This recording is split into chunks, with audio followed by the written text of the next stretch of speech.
Pero algo más, porque queremos hablar de la palabra de Dios y le pido que la abra en Mateo, por favor, Mateo capítulo 11.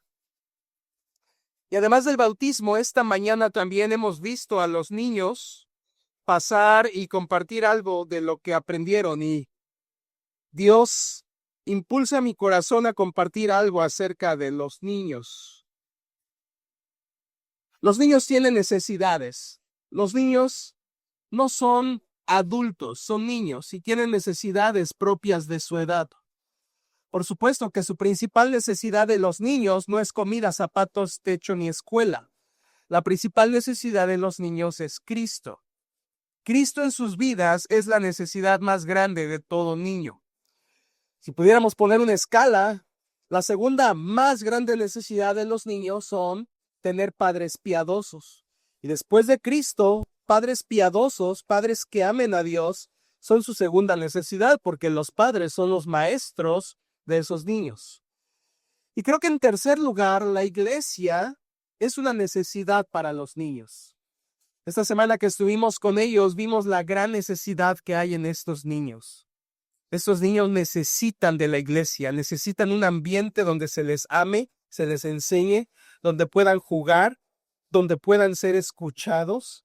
Me impactó, juntamente con mi esposa y a mí, nos impactó la gran necesidad que tienen los niños de ser escuchados, de ser oídos en lo que hay en sus mentes, en sus corazones, y la iglesia debe estar ahí para ello. Por supuesto que en esta iglesia tenemos un compromiso con la infancia. En esta iglesia los niños nos importan, los niños nos interesan. Sabemos que los hijos son una responsabilidad que Dios ha delegado a los padres, pero como iglesia queremos participar de esa responsabilidad y hacer algo por los niños. Lo que está sucediendo a los niños es espantoso. Este mundo está tragando niños. La cultura, la sociedad, la televisión, las redes sociales, las modas, la música y cosas específicas de las que no tengo ni quiero hablar, cosas de este mundo, están dedicándose a devorar a nuestros niños. Realmente a nivel mundial tiene años que están pasando cosas horribles con los niños. Por supuesto que Satanás está interesado en destruir a los niños porque sabe que Dios ama a los niños. Y están sucediendo cosas horribles con ellos, tanto terrenalmente como eternamente, porque muchos niños están muriendo y yéndose al infierno. O peor aún, muchos niños están creciendo y convirtiéndose en hombres y mujeres incrédulos perdidos que mueren y van al infierno. Dios observa a los niños. Dios ve y pone su mirada en los niños. De hecho, ¿recuerdas en Mateo 18? Jesús tomó a un niño y lo puso en medio como un ejemplo. Dios mira a los niños. Dios está pensando en los niños. Para Dios, los niños no son un ausente ni son una persona que añadida en el hogar. Para Dios, los niños son importantes. Dios ha puesto su mirada en los niños. La sociedad, por otro lado, ha dañado en gran medida a los niños, pero Dios pone sus ojos en los niños. Creo que una de las evidencias del pecado y del juicio de Dios sobre este mundo es ver hoy a niños perdidos desde muy pequeños, jovencitos en vicios, niños que están siendo olvidados, niños que desde pequeños ya son depravados, niños que desde muy corta edad ya están tocando terrenos de pecados que eran propios de adultos. Y esa es una gran evidencia de que el pecado ha aumentado y que el juicio de Dios está sobre este mundo. Es terrible ver lo que está sucediendo con los niños. Pero gracias a Dios siempre hay esperanza. Y todos cuando vemos una generación como la que acabamos de ver, siempre decimos, ojalá que la próxima generación sea mejor que esta. Y siempre que vemos a los niños, tenemos esperanza de que la próxima generación sea mejor. Y por supuesto, la iglesia y el evangelio son la única solución para que la generación siguiente sea mejor. Gracias a Cristo. Pero la realidad es que cuando vamos a la Biblia, ¿quieres que te diga cómo va a ser la próxima generación? en este mundo va a ser peor. Porque la Biblia enseña que los hombres engañadores irán de mal en peor. La Biblia enseña que entre más tiempo pase, el mundo se caerá más y más a pedazos. Que el pecado va a cundir más en este mundo. Que si tú te sorprendes de ver hoy a niños varones yendo a su escuela con faldas porque ya está permitido, lo que esperan las próximas generaciones son cosas peores. La palabra de Dios enseña que este mundo no va a mejorar. La Biblia enseña que este mundo va a empeorar. Por supuesto, todo irá peor. El trato a los niños será peor. La influencia a la que estarán expuestas los niños será peor. Los cantantes, los grupos, los deportistas a los que los niños adoran no son otra cosa sino una máscara de una mundanalidad controlada y gobernada por el diablo para desviarlos de Dios. El mundo irá de mal en peor. Los niños irán con peores influencias, peores gobierno, peores escuelas, peores libros, peores amigos y tristemente peores familias y peores matrimonios. No les espera un gran día a la próxima generación. ¿Qué tenemos que hacer como iglesia? Quiero que sepa que en esta iglesia queremos a los niños. Amamos a los niños. Estamos comprometidos a amar a los niños y ayudarles a conocer la gracia de Dios. Queremos como iglesia hacer lo posible para que haya un lugar donde ellos puedan encontrar la verdad de Dios. Queremos ser un lugar donde ellos puedan encontrar la palabra, donde ellos puedan escuchar la voz de Cristo predicada. Queremos ser un lugar donde ellos puedan acudir para encontrar refugio espiritual. Queremos ser un lugar donde los niños sepan que aquí gobierna Cristo y su palabra. Y queremos ser una iglesia que proteja, instruya y ame a esos niños porque sabemos que Dios los puede bendecir y que si ellos creen en el Señor Jesucristo, pueden ser salvos y tener la vida eterna. Es verdad ese coro que dice Cristo ama a los niños, pero además de amarlos, Dios también los comprende profundamente. Cristo comprendió a los niños. Mire por favor algunos ejemplos. En Mateo capítulo 11 tenemos una escena donde capítulo 11 es un capítulo de rechazo al Mesías. El pueblo de Israel había rechazado a Cristo. El Mesías había venido, a lo suyo vino y los suyos no le recibieron. A este punto de Mateo 11, Jesucristo ha sido rechazado por los escribas y fariseos, por el pueblo, por los religiosos en general. La mayoría de la gente ha probado sus milagros, pero ha rechazado su mensaje. La gente ha querido los beneficios, pero ha rechazado los compromisos. Para el capítulo 11, el Mesías ya ha sido ignorado. Y aquí, en medio de esta oscuridad, Jesucristo menciona y usa a los niños para hablar del comportamiento del pueblo de Israel que lo había rechazado. Mateo 11, versículo 16, mira lo que dice Mateo 11, 16. Mas, diciendo Cristo, ¿a qué compararé esta generación? Es decir, ¿a qué voy a comparar este grupo de israelitas, esta generación de israelitas que me han rechazado? ¿A qué los voy a comparar? A esta generación de religiosos que me han cerrado la puerta a mí y a mi mensaje. Versículo 16. ¿Mas a qué compararé esta generación? Es semejante a los muchachos. La palabra ahí griega es niños o infantes. Así que está hablando de niños. Y dice Cristo, es semejante a los muchachos que se sientan en las plazas y dan voces a sus compañeros diciendo, os tocamos flauta y no bailasteis, os endechamos y no lamentasteis. Bueno, leemos eso y puede sonar algo oscuro y puede ser un poco raro lo que acabamos de leer y parece oscuro su significado, pero déjeme explicárselo, es muy sencillo. En estos versículos, Jesucristo está usando a los niños para hablar del pecado de la generación de los israelitas de ese tiempo. Los niños pueden llegar a ser tercos, malhumorados, rebeldes, desobedientes, muy reacios y bastante indiferentes a las órdenes de sus papás. Los niños pueden llegar a ser un ejemplo claro de la dureza de corazón y del pecado en ellos. Y Jesucristo usa aquí a los niños como un ejemplo de pecadores. Y los niños juegan, y es la idea de lo que está diciendo ahí Jesucristo. Ahora, en tiempos de Jesucristo, los niños jugaban como hoy. Pero es interesante ver que la historia dice que los niños judíos de ese tiempo tenían dos juegos predilectos, como tratando de imitar a los adultos, que es lo mismo que hacen hoy los niños, ¿no? Al jugar, juegan a ser adultos, y juegan al papá y a la mamá, y juegan al carpintero, y juegan a eso, imitando a los adultos. En tiempos de Jesús, los niños judíos tenían dos juegos predilectos.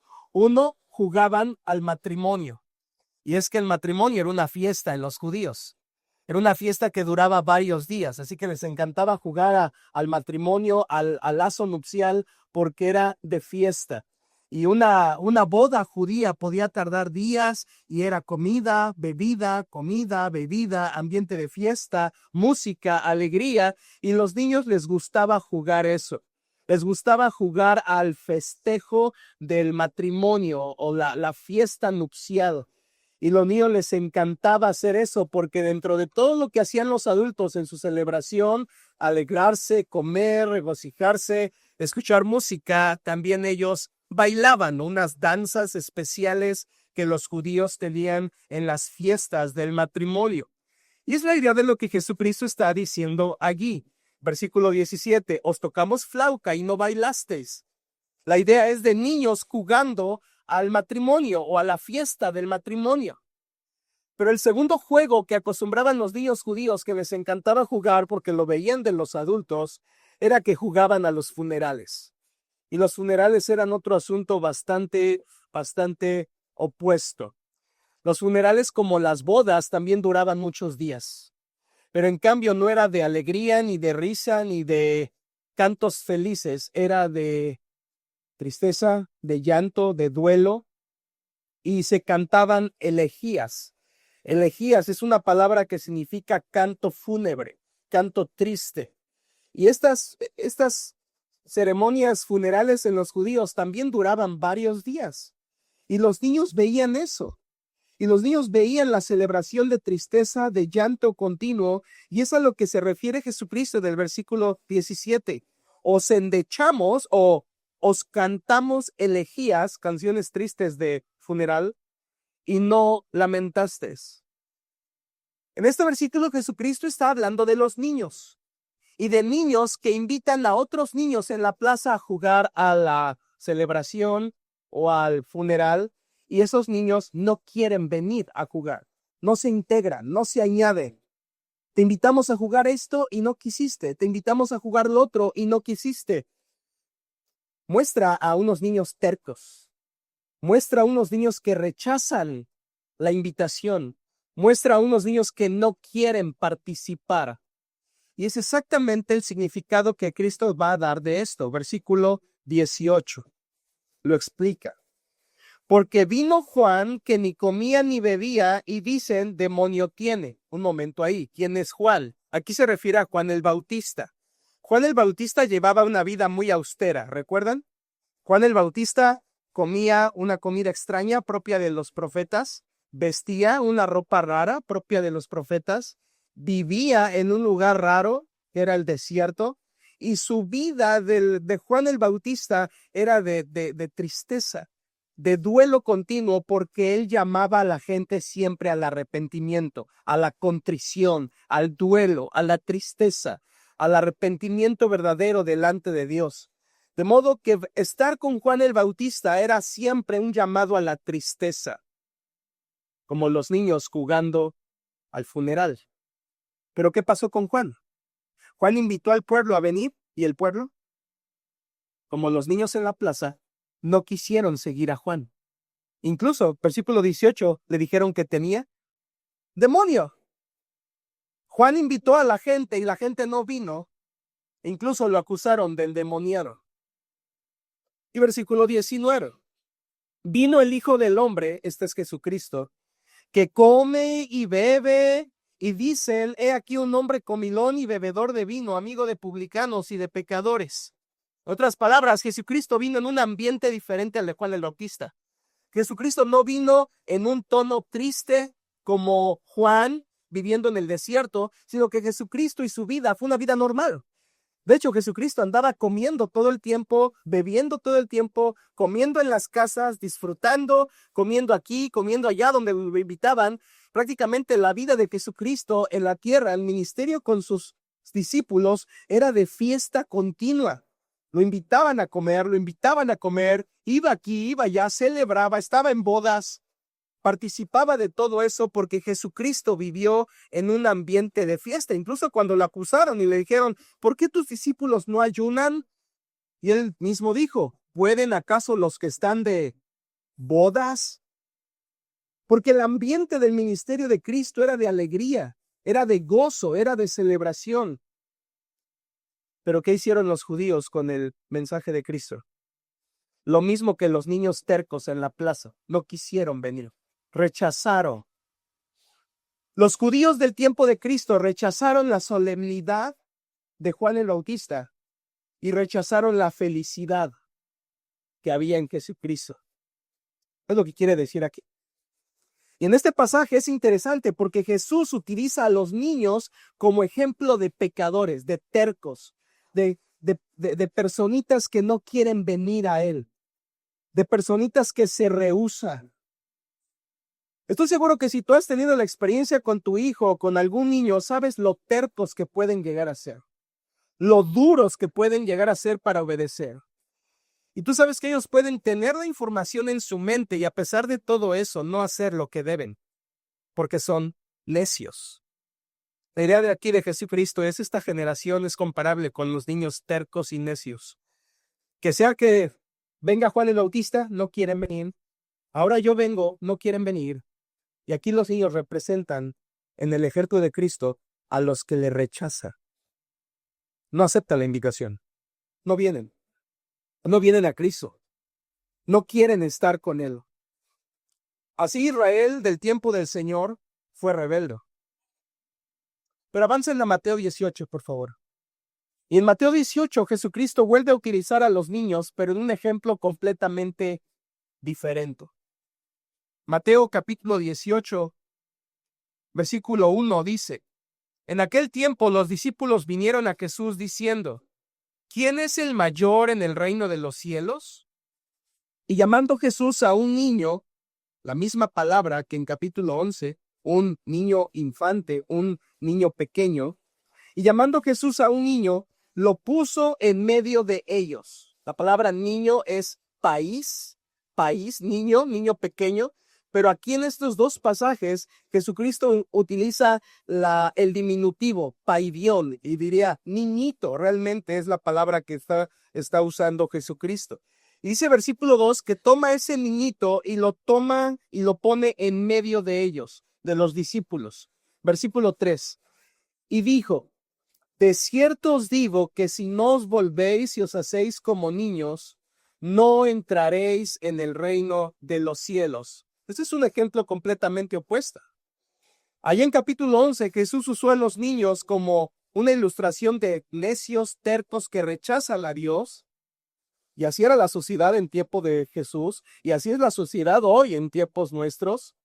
La gente rechaza a Jesús, son como niños que rechazan. Pero ahora, en capítulo 18, Jesucristo usa a los niños para un ejemplo distinto.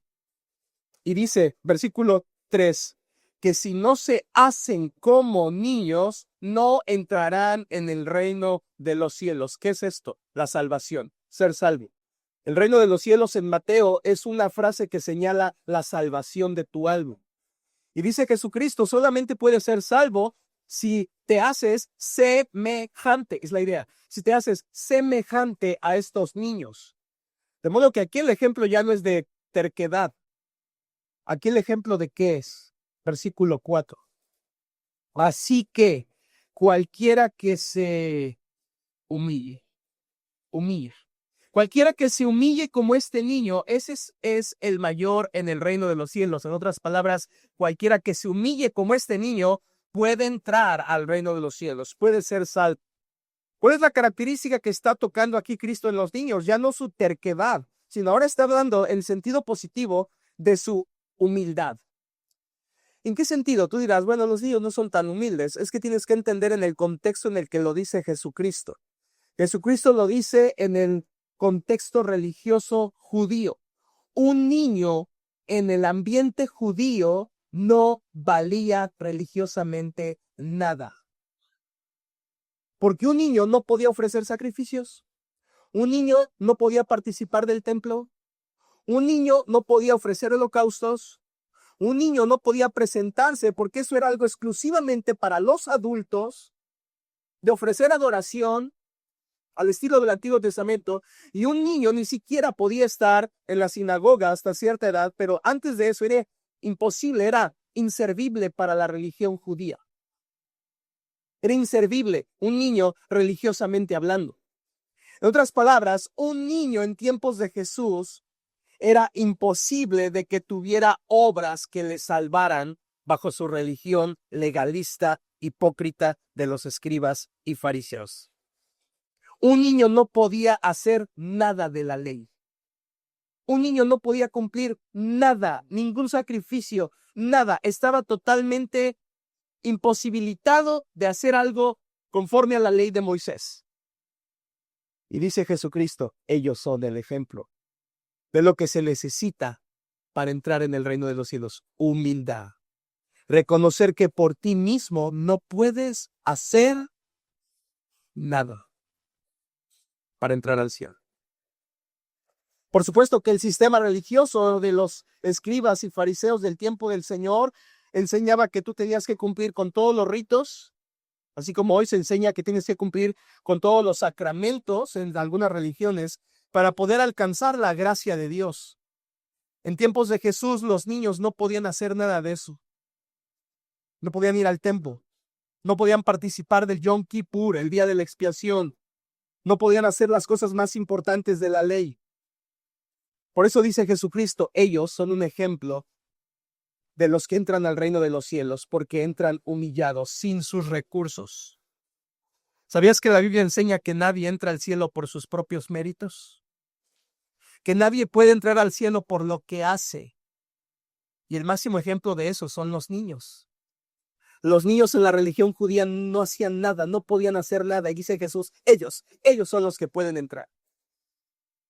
¿Sabías que la sociedad en la que vivimos ha engañado bastante a las personas por la cultura y la religión, tristemente, que te dice y enseña falsamente, tienes que hacer esto para acercarte a Dios? Tienes que cumplir esto para acercarte a Dios. Si eres de esta manera, no puedes acercarte a Dios, tienes que quitarlo. ¿Eres alcohólico? Quítalo para acercarte a Dios. ¿Eres mujeriego? Quítalo para que te puedas acercar a Dios. ¿Hablas mal? Quítalo para que puedas acercarte a Dios. Esa es religión farisaica, hipócrita, falsa. La Biblia no enseña eso. La Biblia no enseña eso. Porque nadie puede por sus propios méritos ganar el acercarse a Dios. Nadie. Nadie puede dejar el alcohol, nadie puede dejar el vicio, nadie puede dejar el pecado por sí mismo hasta que viene como un niño delante de Dios y le dice, Dios, no puedo. Y el Señor hace el resto. Es por eso que los niños son un ejemplo de humillación, porque ellos, sin hacer nada y reconociendo que no pueden nada, son un ejemplo de la salvación. Sin méritos, incapaces, sin ninguna obra. Aquí, Jesucristo los utilizó como un ejemplo de humildad y salvación sin obras. En el capítulo 11 los usó como ejemplo de rechazo. Aquí los utiliza como ejemplo de aceptación. Y hay una vez más que los menciona. Capítulo 21, por favor, Mateo 21. Jesús vuelve a utilizar a los niños. Mateo 21, versículo 12. ¿Recuerdan? Jesucristo entra a purificar el templo. Es lo que hacen, versículo 12. Echar fuera a todos los que vendían y compraban ahí porque estaban ofendiendo el nombre del Señor. Y luego en versículo 14 dice que vinieron a él en el templo ciegos y cojos y los sanó. Bueno, esto es lo que Jesucristo hacía todo el tiempo. Jesucristo sanaba aquí, allá, una y otra vez, a todos los que venían a él, Jesucristo los sanaba. Y después de purificar el templo, Jesús sana a algunas personas allí. Pero vean lo que sucede. Versículo 15. Pero los principales sacerdotes y los escribas, ahí tienes a los religiosos, viendo las maravillas que hacía, los milagros, y a los muchachos, misma palabra, niños pequeños. Qué triste que se nos traduzcan muchachos en estos pasajes, pero es niños.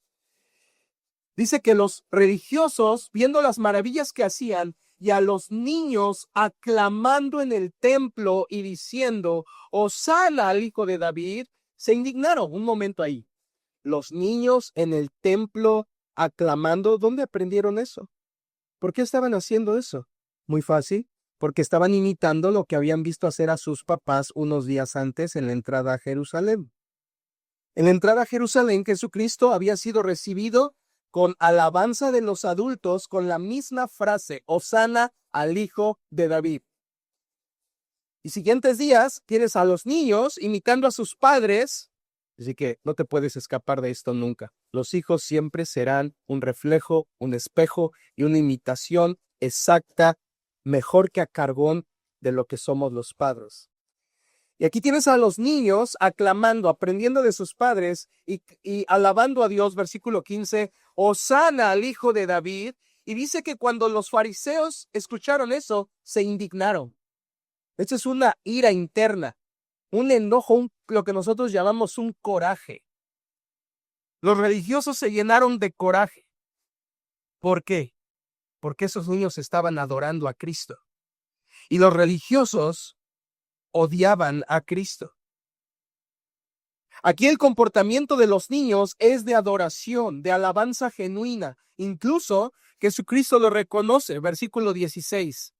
Y le dijeron, esto es a Jesús, los religiosos, ¿oyes lo que estos dicen? Solamente un hincapié en la frase estos. No dice, mira lo que los pequeños o los niños. ¿Oyes lo que estos? ¿Notas el tono despectivo? Porque para un religioso, un niño era irrelevante.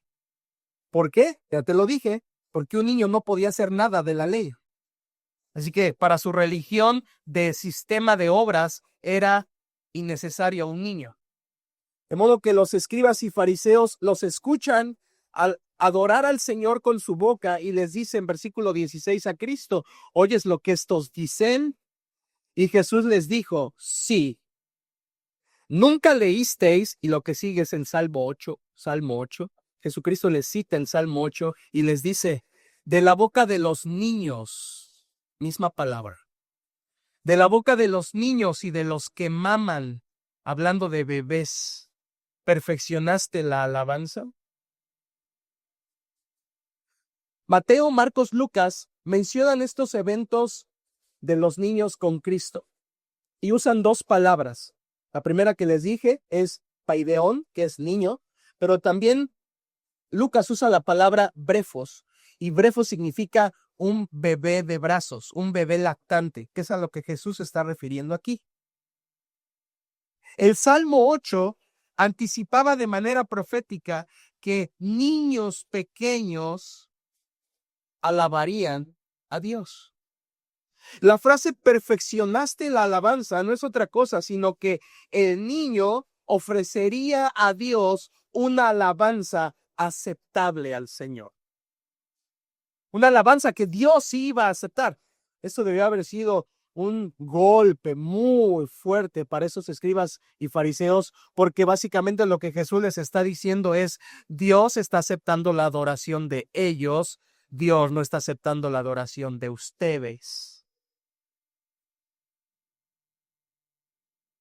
Y si entiendes cómo funcionaba un corazón religioso de escriba en ese tiempo, eso no hizo más que encender más su odio contra el Señor Jesucristo, por eso lo llevaron a la cruz, hicieron lo que pudieron y más para llevarlo a las autoridades romanas y entregar al Señor Jesucristo a muerto. Jesucristo les está diciendo, ellos están adorando a Dios. Yo soy Dios y ustedes no son aceptos, porque su alabanza es hipócrita. En Mateo 13, Jesús ya les había dicho, este pueblo de labios me honra, pero su corazón está lejos de mí. Hablaba de ellos, de los religiosos. Con su boca alababan a Dios, pero su corazón era hipócrita. En cambio aquí, los niños que están alabando a Cristo, dice Jesús, Salmo 8, esa es una alabanza perfeccionada, una alabanza que Dios acepta, una alabanza que es recibida por Dios. En este pasaje, Jesucristo usa a los niños como un ejemplo de adoración y los menciona como alguien que en sinceridad puede ser recibida su adoración delante de Dios. Así que aquí tienes, en Mateo, Jesucristo utilizó a los niños como un ejemplo de rechazo, utilizó a los niños como un ejemplo de aceptación y utilizó a los niños como un ejemplo de adoración. Pero hay una ocasión más. Mateo 19, por favor. Mateo 19, versículo 13. Este incidente de Mateo 19:13 está en los 3 evangelios sinópticos, Mateo, Marcos, Lucas. Versículo 13 dice, entonces le fueron presentados unos niños, misma palabra, para que pusiese las manos sobre ellos y orase, y los discípulos les reprendieron. ¿Qué está pasando aquí? Bueno, lo que está sucediendo ahí es una tradición judía, y quiero que lo entiendan bien.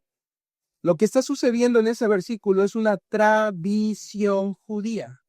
No era un mandato de la ley, no era una orden de Dios, no era algo que Cristo había mandado, no era algo que Moisés había mandado, era una tradición judía. ¿Cuál era la tradición? Que los papás llevaran a los niños ante un escriba, ante un rabino o ante un profeta, para que ese profeta, rabino o escriba lo cargara y orara por ellos. Tradición judía. Y por la historia podemos saber lo que oraban, porque es interesante que hay vestigios de las oraciones que se hacían por los niños cuando los llevaban sus papás a que los cargaran y oraran por ellos. ¿Qué pedían por los bebés? Pedían 3 cosas. Número 1, pedían que fueran famosos en la ley. Estoy citando, esas eran las palabras. Número 1, que sean famosos en la ley. Es decir, que esos bebés pudieran llegar a conocer y guardar la ley de Moisés de manera exacta. Que fueran obedientes a la ley al pie de la letra. Era lo que oraban los papás cuando pedían a alguien más que oraran por ellos, mejor dicho. Número 1, que fueran famosos en la ley. Es decir, personas excelentes en obediencia a Moisés. En segundo lugar, los papás querían que oraran por sus hijos para que, cito, fueran fieles en el matrimonio. Fieles en el matrimonio.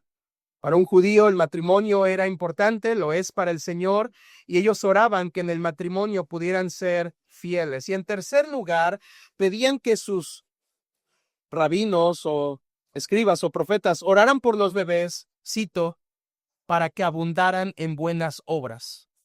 Para que abundaran en buenas obras. Esta era la preocupación de los papás judíos. Que sea famoso en la ley, que tenga un matrimonio fiel y que sea abundante en buenas obras. Tú dirás, hey, ya lo tengo anotado, a partir de hoy voy a empezar a orar esto por mis niños. No. Esta oración rabínica, tradición judía, es una oración inclinada al sistema religioso basado en obras. Lo que estaban pidiendo por esos niños era que fueran tan obedientes que Dios los aceptara. Eso no es una oración correcta. Esa no es la oración adecuada. Esa no es la oración que queremos orar. Ni por nosotros y mucho menos por los niños. Esta era una oración que evidenciaba el corazón religioso basado en méritos de obras para ser salvo. Recuerden, era una nación inclinada a eso, porque era lo que sus religiosos les habían enseñado. Y vean, tal es así que en versículo 13 tenemos la reacción. Entonces le fueron presentados unos niños para que pusiese las manos sobre ellos y orase, y los discípulos les reprendieron. Aquí tienes el espíritu judío de ese tiempo. Niños, no importan, quítenlos de aquí. Y tienes a los discípulos diciendo, váyanse, váyanse, no estorben al maestro. Aquí no se atienden niños, aquí solo enfermos. ¿Ves la actitud de los discípulos? Era la que reinaba. Los niños no importan. Los niños son secundarios. Estoy seguro que si en el tiempo de Jesús y los discípulos hubiera existido lo que hoy existía, simplemente los discípulos hubieran dicho, dejen al maestro, denle su tablet al niño y aléjenlo de aquí. Dejen en paz al maestro, pónganle el teléfono y aléjenlo porque el maestro está ocupado sanando. Manden a los niños por allá, denles una pelota y que jueguen. No molesten al maestro. Porque hoy tenemos la misma actitud hacia los niños. Los niños no importa. Y es exactamente el espíritu que los discípulos transmiten aquí. Versículo 13. Los discípulos los reprendieron a los papás. De modo que los discípulos no tenían ni idea de lo que el Señor quería. Versículo 14. Pero Jesús dijo, y eso significa que Jesús va a enseñar algo. Pero Jesús dijo, dejad a los niños venir a mí y no se lo impidáis, porque de los tales es el reino de los cielos. Increíble. Este pasaje está también, no tiene que buscarlo, pero este pasaje está también en Lucas, como les dije, en Lucas 18, pero es hermoso verlo en Lucas 18, porque antes de ese pasaje de los niños con Jesús, Lucas coloca la parábola del fariseo y el publicano. Y después pone a los niños. Y eso es interesante porque en Lucas 18 dice, 2 hombres subieron al templo a orar, uno era fariseo y el otro publicano. El fariseo puesto en pie oraba consigo mismo. De esta manera, Dios, te doy gracias porque no soy como los otros hombres, ladrones, injustos, adúlteros, ni aun como este publicano. Ayuno 2 veces a la semana, doy diezmos de todo lo que gano. Aquí tienes el ejemplo claro de un escriba fariseo de ese tiempo, que era el espíritu que reinaba en todos los judíos. Ve lo que hago, Señor. Ve lo que soy, ve lo que logro, ve lo que he hecho. Eso es un espíritu, o sea, una actitud que reina también hoy. Incluso reinan personas que ni asisten a una iglesia, ¿ves? No, pero yo hace 20 años estuve en campamentos como estos niños y ayudé también a otros campamentos. Y vives de victorias ajenas. Es lo mismo, estás como este fariseo exaltando tus méritos, tus obras. ¿Y sabes qué es lo que dijo Cristo de este fariseo que se exaltaba a sí mismo? Versículo 13 dice, perdón, el 13, mas el publicano, ahora lo va a comparar, estando lejos, no quería ni aún alzar los ojos al cielo, sino que se golpeaba el pecho diciendo, Dios, sé propicio a mí, pecador. Os digo que este descendió a su casa justificado antes que el otro. ¿Qué significa esto? Significa que este que hacía alarde de sus obras, que se creía bueno, que se creía justo, simplemente su oración no cruzó el techo. Descendió a su casa como un pecador. En cambio, un rechazado, como un publicano, que era un cobrador de impuestos. Y cobrar impuestos no es pecado, pero en ese tiempo los cobradores de impuestos eran realmente extorsionadores. Era el problema. El problema no es cobrar impuestos. Eso está bien. Es voluntad de Dios. Lo que está mal es extorsionar, robar, y es lo que hacían los cobradores de impuestos de ese tiempo, y se aprovechaban de la gente para cobrar más y quedarse con una gran ganancia. Y aquí tienes a este pecador, un publicano, extorsionador, por supuesto, había robado seguro, pero aquí lo tienes de lejos porque no les permitían a los publicanos entrar al interior del templo, sino hasta el patio. Así que aquí tienes al fariseo allá en el corazón del templo, pero tienes en el patio al publicano pecador. Y el publicano pecador, reconociendo como un pobre en espíritu, dice, Dios, sé propicio a mi pecado. Número 1, este hombre está proclamando su propio pecado, está reconociendo que él es pecador y que él ha fallado delante de Dios y que por lo tanto merece juicio de Dios. Y segundo lugar, lo mejor de todo, este publicano está diciendo, sé propicio. ¿Qué significa eso? Propicio, propiciación. Propiciación quiere decir obtener el favor de Dios por medio de una sangre ajena. Este publicano está diciendo, Señor, yo no puedo acercarme a ti, pero tú haz algo para acercarte a mí. Haz algo para perdonarme, porque yo no puedo hacer nada para que me perdones. Yo no puedo hacer ningún mérito para llegar a ti, pero solo tú puedes hacer algo para salvarme. Ese es el espíritu que Jesucristo en Mateo 18 llamó humilde como un niño. Reconoce que no puede. Reconoce que no sabe, que no puede llegar a Dios y que lo único que puede ofrecerle a Dios es su pecado.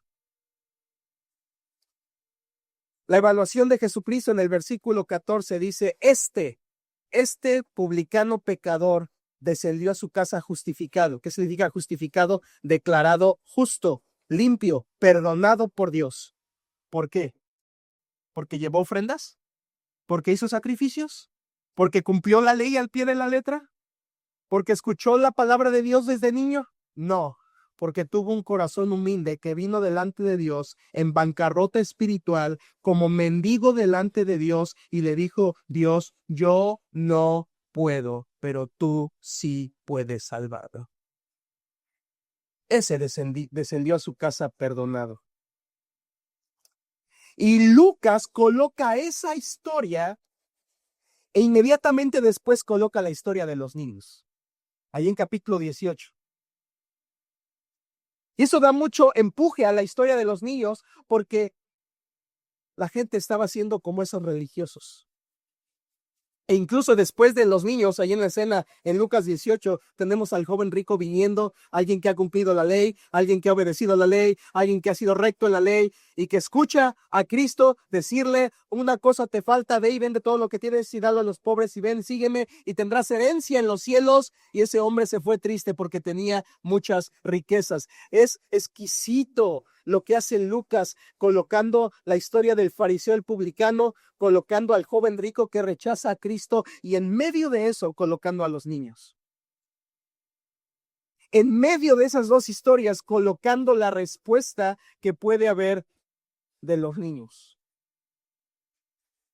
Si estás ahí en Mateo capítulo 19, lo que Cristo dijo de los niños aquí y en Lucas también, versículo 14, dice, dejad a los niños venir a mí y no se lo impidáis, porque de los tales es el reino de los cielos.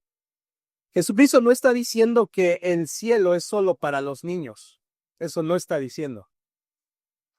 La frase que usa Jesús, porque de los tales, significa porque de los que son como ellos.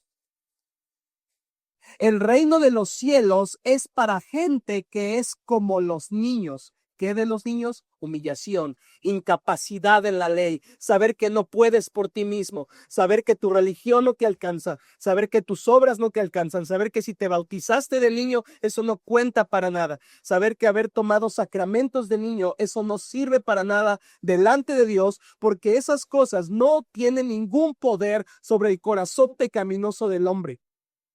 Y por más que pudieras hacer tus obras para el Señor, delante del Señor nuestras obras son como trapos de ¿qué? De inmundicia delante de Dios.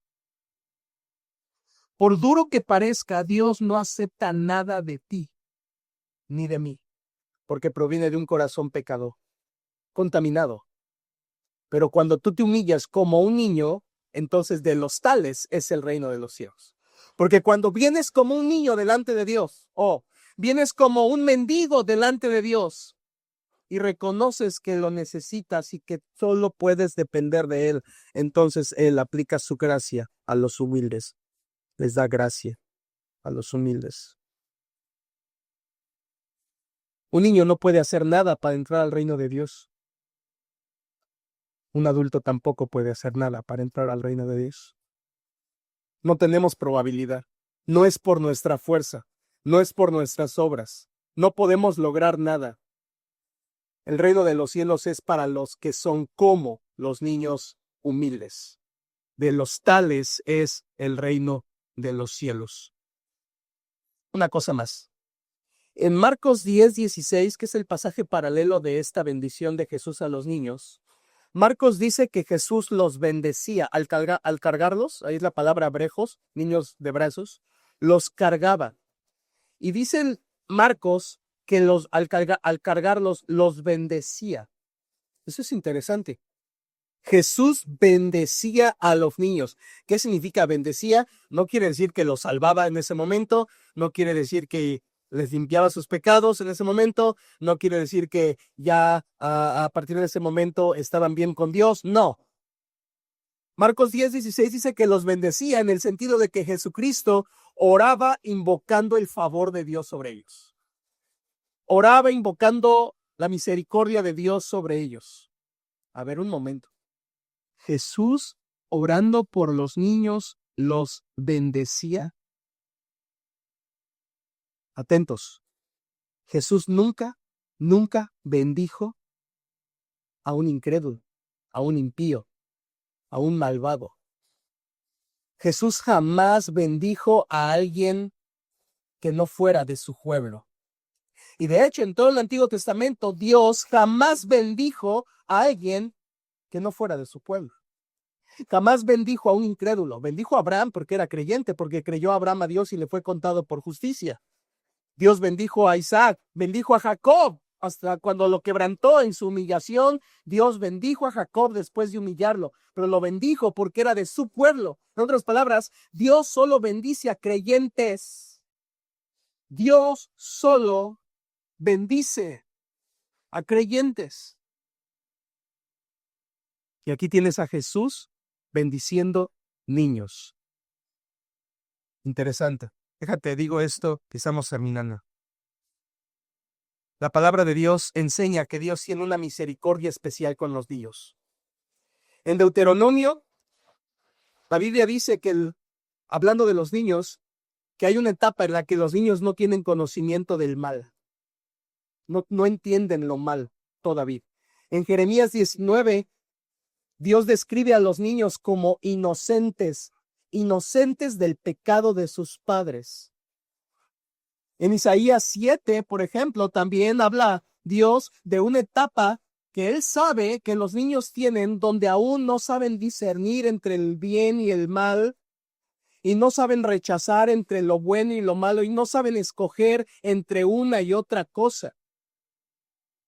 De hecho, ahí en Jeremías, Dios se dolía porque veía Dios cómo los pueblos sacrificaban a sus niños en los brazos de los ídolos puestos al fuego, y a Dios le dolía ver a los niños morir de esa manera idolátrica, porque Él tenía sus ojos puestos de manera especial en los niños. Esto es muy interesante. En Jonás, cuando Dios manda a Jonás a predicar a Nínive, le dice que vaya a predicar porque no quiere que Dios no quiere destruir a Nínive porque hay 120,000 niños. Es lo que quiere decir.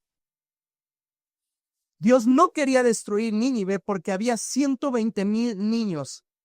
Y ahí se escribe como personas que no saben discernir entre su izquierda y su derecha. Y está hablando de niños.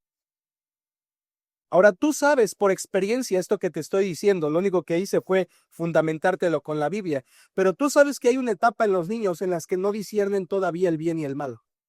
No entienden entre lo bueno y lo malo. No entienden que ciertas cosas ofenden a Dios y otras cosas honran a Dios. No tienen el discernimiento porque aún están en una etapa que podríamos llamarle inocencia. Ahora, por supuesto, ¿creemos en que los niños son pecadores desde la concepción? Sí, porque todos somos pecadores. Romanos capítulo 5, hemos heredado la naturaleza pecaminosa ¿de quién? De Adán.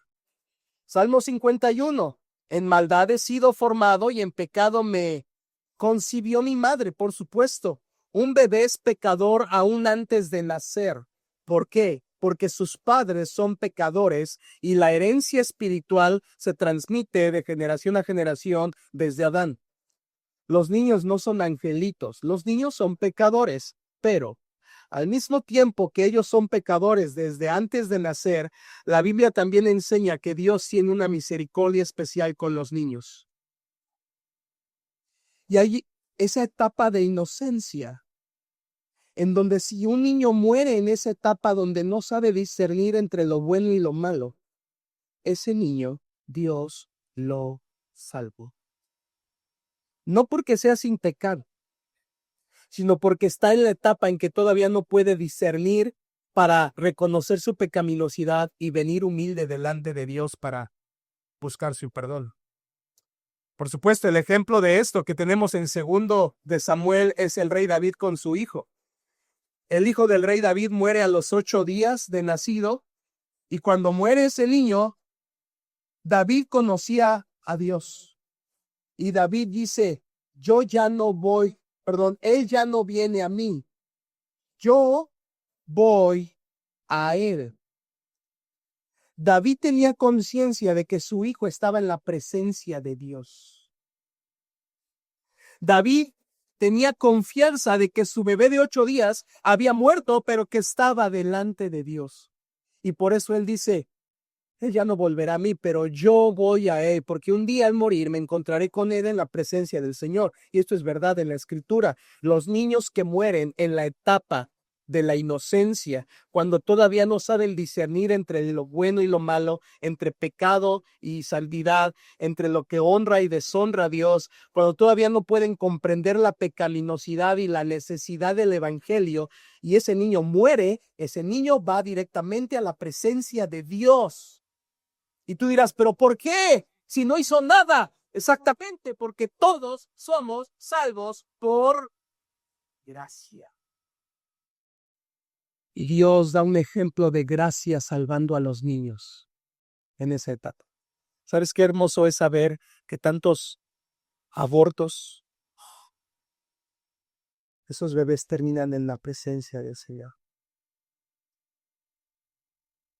Y tantas situaciones de pérdidas de padres que tuvieron a sus hijos y los perdieron, o aún desde el vientre los perdieron. Qué consuelo es saber que ese niño está en la presencia del Señor. Y saben, tengo una sospecha de que en el cielo la mayor población será de niños.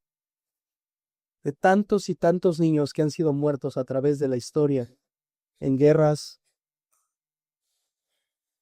en abortos, en problemas sociales. Dios tiene un especial amor por los niños, tanto así que los salva cuando están en una etapa de inocencia. Ahora tengo que darte el otro lado de la moneda. Escucha, por favor. No se quedan inocentes toda su vida, ¿verdad? Llega un momento en que esos niños crecen, conocen el mal y son responsables delante de Dios de creer el Evangelio. Esa protección acaba muy pronto, quiero que lo sepas. Esa protección de la gracia de Dios sobre ellos en la inocencia dura muy pocos años. ¿Qué edad? Yo nunca puedo decir qué edad porque cada niño es distinto. Pero no hay nadie mejor que los padres para darse cuenta cuando esa etapa ya ha terminado. Y te voy a dar una pista para que sepas cuando ya acabó esa etapa y te des cuenta. A los niños les cuesta trabajo admitir su pecado. Cuando un niño le cuesta trabajo admitir su pecado, ya cruzó la etapa. Ya es responsable delante de Dios. Ya no está en la inocencia. Cuando ya le cuesta trabajo lidiar con su pecado, cuando ya le cuesta trabajo reconocer que hizo mal, reconocer que dañó, reconocer que ofendió, reconocer que desobedece, y cuando ya le cuesta trabajo confrontarse a sí mismo con su pecado, ya cruzó la línea de la inocencia. Y es totalmente responsable, y si ese niño muere así sin Cristo, ese niño va a la condenación eterna. ¿Por qué? Porque no creyó en Cristo. Dios tiene una especial misericordia con los niños en sus primeros años. Y aquí Dios, Jesús, los bendijo. Y los bendijo porque eran bebés que estaban en esa etapa todavía. Por eso los bendijo. ¿Qué tenemos que hacer con los niños? Hoy, 3 cosas. ¿Listos? Esto es lo que tienes que hacer con los niños. Si ya entendiste cómo Jesús los comprendió a través de estos pasajes, quiero que sepas que que nosotros tenemos que hacer 3 cosas con los niños. Número 1, tenemos que enseñarles. Enseñarles la verdad de Dios una y otra vez, de día, de noche. Yo no sé si tú eres papá y entiendes esto, pero tú deberías estar ahogando en tus hijos en la verdad de la palabra de Dios. No es suficiente con una dosis los domingos. Los papás deberíamos ahogar a nuestros hijos en esto, en la palabra de Dios, ahogarlos en la Biblia, ahogarlos en la iglesia, ahogarlos en las actividades, ahogarlos entre comunión de creyentes fieles, ahogarlos no entre videos de YouTube cristianos, No. Ahogarlos en la verdad de la palabra de Dios, tú diciéndoselas, tú enseñándoselas. Conozco niños que han crecido y que desde niños se les puso videos cristianos y que cantaban Cristo te ama y después crecieron y odiaron a Dios. Porque ponerles videos y películas no es enseñarles. Y lo primero que tienes que hacer con tus hijos es enseñarles la verdad de Dios. Que ellos conozcan quién es Dios, conozcan quién es Cristo, conozcan de la Biblia. Y conozcan no historias de la Biblia, sino lo que esas historias enseñan de Dios en la Biblia. Número 1, enséñales. Número 2, ¿qué hacer con los niños? Ejemplifícales.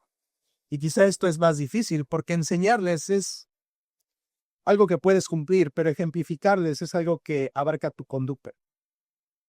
Tú no puedes ejemplificar a tus niños correctamente si tu conducta no está primero puesta en las manos de Dios. Esta es la gran traba para muchos papás, ¿no lo creen? Saben que ellos no están bien y qué le van a enseñar a sus hijos. Bueno, eso no sí es realidad, pero no es pretexto. No es excusa. Si tú como papá y como mamá reconoces que tu conducta no es digna de que tus hijos la sigan, entonces tú arrepiéntete, deja tus caminos, entrégate al Señor, ordena tu vida y haz que tu vida sea digna de ser ejemplo para que digas como el apóstol Pablo, sed imitadores de mí, así como yo, de Cristo. Realmente, si tú no tienes una conducta que tus hijos pueden imitar, estás muy lejos de lo que Dios quiere. Tú ni siquiera puedes disciplinar correctamente a tus hijos si no eres un ejemplo para ellos. Tus hijos nunca van a superar tu piedad. Tú eres su tope de piedad. Tú eres su tope de espiritualidad. Tú eres su grado máximo a lo que ellos aspiran. Nunca te van a superar. Nunca digas, no, mis hijos un día espiritualmente me van a superar. Si no les ejemplificaste tú, nadie más lo va a hacer. No te van a superar. Ellos siempre estarán dentro de la piedad y los pasos que tú les ejemplificas. ¿Qué hacer con los niños? Enséñales, ejemplifícales y en tercer lugar, evangelízalos. Evangelízalos. Evangelizar me refiero no a que les des una clase extendida de 30 minutos acerca del evangelio y todos sus puntos, sino conforme van creciendo, confróntalos con su pecado. Ayúdales a entender su pecaminosidad. Hazles ver la gravedad del pecado y muéstrales que el pecado siempre tiene consecuencias. Enséñales sobre el infierno y háblales que todos merecemos ir allí y que su pecado les aparta de Dios, porque eso es la verdad. Luego enséñales acerca de Cristo y enséñales de la obra del Señor en la cruz y muéstrales cómo Cristo los puede perdonar, salvar, si ellos responden con arrepentimiento y fe. Nunca guíes a tus hijos a hacer una oración. Creo que es de las peores cosas que podrías hacer. Si tú estás preocupado porque tus hijos crean en Cristo, enséñales, ejemplifícales y evangelízales. Y así ni siquiera será necesario que hagan una oración, porque la oración no salva a nadie. Y tu hijo pudo haber hecho una oración por cualquier otra razón menos por sinceridad. Mejoras estas 3 cosas. Háblales de su pecado y ayúdales a encontrar la solución de todo en Cristo. Iglesia, nosotros queremos colaborar con ustedes como padres pero no podemos hacer su labor. La labor de criar hijos es de los padres, no de la iglesia. La batalla de Satanás es contra sus hijos y los míos. Si ustedes no luchan por sus hijos, quiero que sepan que como iglesia sí vamos a luchar por ellos. No podremos lograr mucho, pero lucharemos por ellos. Amamos a los niños, queremos verlos salvos, queremos que ellos disfruten bendiciones, queremos que crezcan, pero que crezcan felices. Queremos que crezcan en Cristo, queremos que formen familias felices. Queremos verlos bendecidos por Dios y disfrutar de la vida en Cristo. Y queremos verlos ganar recompensas celestiales. En esta iglesia estamos a favor de los niños para protegerlos de los horrores que están sucediendo allá afuera.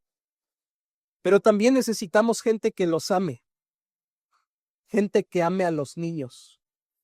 En esta iglesia necesitamos gente que ame a los niños, no gente que ejecute un programa. Gente que ame a los niños.